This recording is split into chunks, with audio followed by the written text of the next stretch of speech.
প্রিয় সেকেন্ড সেমিস্টারের ছাত্রছাত্রীরা, তোমাদের কিছু প্রশ্ন তোমরা করেছো, সেই প্রশ্নের উত্তরগুলো নিয়ে আজকে আলোচনা করব।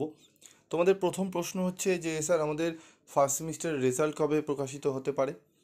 আমাদের সেকেন্ড সেমিস্টারে কবে পরীক্ষা হতে পারে? আমাদের সেকেন্ড সেমিস্টারে স্যার সিভ্যাক পেপার যে রয়েছে, সিভ্যাক পেপারের ব্যাপারটি কী? এই প্রশ্নগুলো করেছো। এবং আমাদের সেকেন্ড সেমিস্টারেও কি 7টি সাবজেক্ট পড়তে হবে? এই সমস্ত প্রশ্নগুলো তোমরা করেছো। আমি তোমাদের আজকে আলোচনা করে দেবো এই সমস্ত প্রশ্নের উত্তরগুলো নিয়ে।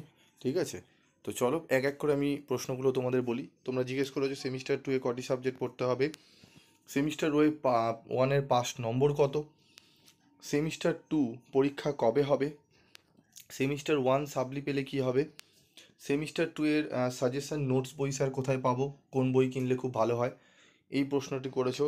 সেমিস্টার 1-এর রেজাল্ট কবে বেরোতে চলেছে। তো প্রথমে আমি তোমাদের বলি যে সেমিস্টার 1-এ সাপ্লি পেলে কি হবে। ঠিক আছে, তোমাদের এই সাপ্লি ব্যাপারটি বলি। দেখো, ফার্স্ট সেমিস্টারে প্রথমে হচ্ছে, তোমরা ফার্স্ট সেমিস্টারে 7টি সাবজেক্টে পরীক্ষা দিয়েছো। ইন্টারনাল দিয়েছো, হোম সেন্টারে দিয়েছো, এবং তোমরা হোম সেন্টারের বাইরে গিয়ে দিয়েছো। টোটাল 7টা সাবজেক্টে তোমরা পরীক্ষা দিয়েছো। এই 7টা সাবজেক্টে প্রত্যেকটা সাবজেক্টে 30% করে মার্কস তোমাদের পেতে হবে। যদি 30% নাম্বার তোমরা যদি না পাও, এবার যেই নাম্বার তোমার বরাদ্দ রয়েছে, ঠিক আছে, সেই নাম্বার অনুযায়ী 30% পেতে হবে। তোমাদের 75-এ যে পরীক্ষাগুলো হয়েছে, সেখানে তোমাদের 30% পেতে হবে। ঠিক আছে, তোমাদের 22 নম্বর, 22 থেকে 23 নম্বর তোমাদের তুলতে হবে, 23 নম্বর মতো তুলতে হবে তোমাদের 75-এ। এবং তোমাদের 50 নম্বরে যেগুলো পরীক্ষা হয়েছে, সেখানে তুলতে হবে 15। এবার তোমরা বলবে স্যার, অনার্সে তো আমাদের 40% জানতাম, সেই ব্যাপারটি কি? অনার্সে তোমাদের 40% পেতে হবে, সেটা অনার্স টিকিয়ে রাখার জন্য, সাপ্লি টিকিয়ে রাখার জন্য নয়। কিন্তু সাপ্লি পাওয়ার রুলস হচ্ছে, মিনস হচ্ছে 30%-এর যদি নিচে পাও, ঠিক আছে, অনার্স হোক বা জেনারেল হোক, 30%-এর যদি নিচে কোনো কারণবশত নাম্বার হয়ে যায়, তাহলে সেই সাবজেক্টটিতে তোমাকে আবার পরীক্ষা দিতে হবে। ওই পরীক্ষা দেওয়াটাকেই বলে সাপ্লিমেন্টারি এক্সাম, বা যেই সাবজেক্টে তুমি কম পেয়েছো সেটাকে বলে সাপ্লি। সেই সাপ্লি তোমাকে ক্লিয়ার করতে হবে। তুমি ফার্স্ট সেমিস্টারে সাপ্লি পেলে, যখন থার্ড সেমিস্টারে উঠে যাবে, পরের বছরে যখন ফার্স্ট সেমিস্টারে নতুন ছাত্রছাত্রীরা যখন পরীক্ষা দেবে, তখন তোমরা কিন্তু সুযোগ পাবে আবার সেই সাবজেক্টটা ক্লিয়ার করার, মানে ফার্স্ট সেমিস্টারে যে সাবজেক্টে তুমি কম নম্বর পেয়েছো। এই ব্যাপারটিকেই বলে সাপ্লি। এবার প্রথম হচ্ছে বিষয়টি যে সাপ্লি পেলে স্যার আমাদের কী হবে। দেখো, সাপ্লি পেলে তোমাদের প্রথমেই যেটি অসুবিধা হবে, তোমরা স্কলারশিপ অ্যাপ্লাই করতে পারবে না। স্কলারশিপে তোমরা ধরো সাপ্লি একটা সাবজেক্টে পেয়েছো, তোমরা 60%-এ অ্যাবভ হয়ে গেছে ফার্স্ট সেমিস্টার এবং সেকেন্ড সেমিস্টার মিলিয়ে। ভালো করে বুঝবে, ফার্স্ট সেমিস্টারে ধরো একটাও সাপ্লি হয়নি, তোমরা বলে স্যার আমরা তো ফার্স্ট সেমিস্টারে 75% নাম্বার পেয়েছি, তাহলে তো আমরা স্বামী বিবেকানন্দ স্কলারশিপে অ্যাপ্লাই করতেই পারি। হ্যাঁ, অবশ্যই করতে পারো, কিন্তু তখন করতে পারবে না। ফার্স্ট সেমিস্টারের এবং সেকেন্ড সেমিস্টারের দুটো নাম্বার মিলিয়ে 60% রাখতে হবে, এবং কোনো পেপারে যেন সাপ্লি না থাকে, তাহলেই তুমি অ্যাপ্লাই করতে পারবে। তাহলে প্রথম ক্রাইটেরিয়া হচ্ছে তোমাকে সাপ্লি যেন কোনো সাবজেক্টে না হয়, কম হলেও চলবে। ধরো অন্য অন্য সাবজেক্টগুলোতে বেশি পেয়েছো, 80, 85, 70 এরকম পেয়েছো, কোনো একটা সাবজেক্টে ধরো একটু কম পেয়েছো, ঠিক আছে, 40% পেয়েছো, বাকিগুলোতে ধরো 70%। তো টোটাল সব মিলিয়ে তোমাকে 60% রাখতে হবে। ঠিক আছে, এই হচ্ছে ব্যাপার। এবার হচ্ছে স্যার, আমাদের ফার্স্ট সেমিস্টারের রেজাল্ট কবে বেরাতে চলেছে। দেখো, ফার্স্ট সেমিস্টারের রেজাল্ট তোমাদের বেরাতে চলেছে জুন মাসে। জুন মাসের দিকে তোমাদের রেজাল্ট বেরিয়ে যাবে। ঠিক আছে, জুন মাসের ফার্স্ট উইকের দিকে বেরানোর কথা, মের এন্ডেও বেরাতে পারে, না হলে জুনের ফার্স্ট উইকের মধ্যে তোমাদের রেজাল্ট প্রকাশিত হয়ে যাবে, বিএ, বিএসসি এবং বিকমদের। বোঝাতে পারলাম? এবার হচ্ছে যে স্যার, আমাদের সেমিস্টার ওয়ানে 5 নম্বর তোমাদের বলে দিলাম 30%।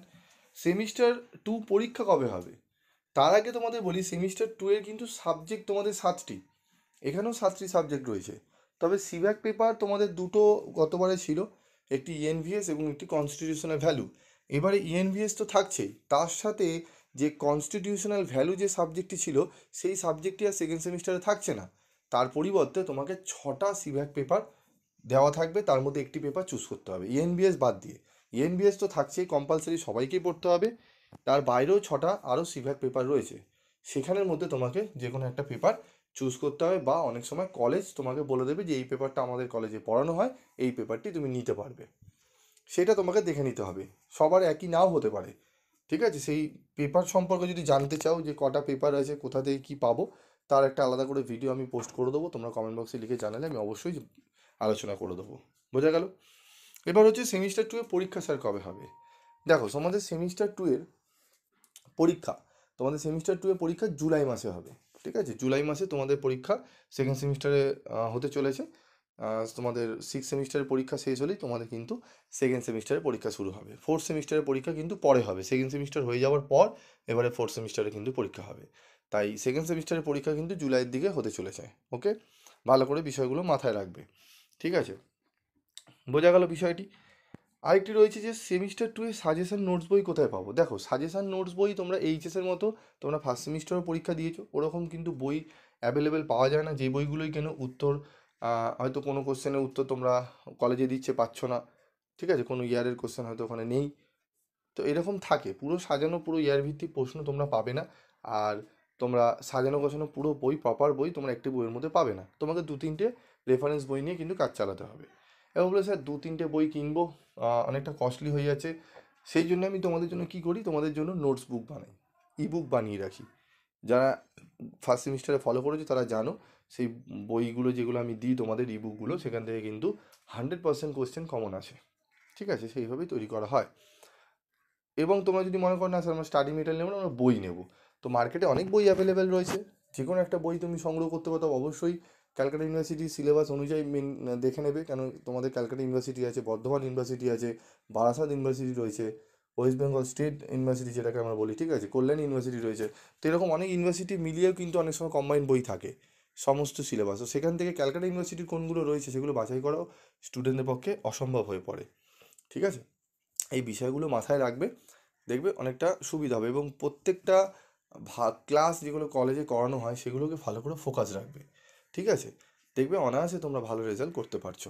ঠিক আছে, এবং তোমরা আরও কিছু যদি জানতে চাও অবশ্যই তোমরা আমাকে কমেন্ট বক্সে জানাবে, আমি অবশ্যই তোমাদেরকে শেয়ার করব। ঠিক আছে, তো আজকের মতো এই ছিল তোমাদের প্রশ্নের উত্তরগুলো। আরও প্রশ্ন করলে আমি আরও উত্তর দেবো। প্রত্যেককে পার্সোনাল দেওয়া সম্ভব হয় না, কিছু জনকে আমি দিই, সবাইকে দেওয়া হয় না, তাই জন্য ভিডিও আকারে তোমাদের প্রশ্নের উত্তরগুলো দিয়ে দিই। ঠিক আছে, তো ভিডিওটি ভালো লাগলে অবশ্যই লাইক করবে এবং বন্ধুদের মধ্যে শেয়ার করে দেবে। এবং যদি কোনো আরও জিজ্ঞাসাবাদ থাকে তোমরা অবশ্যই জিজ্ঞেস করতে পারো।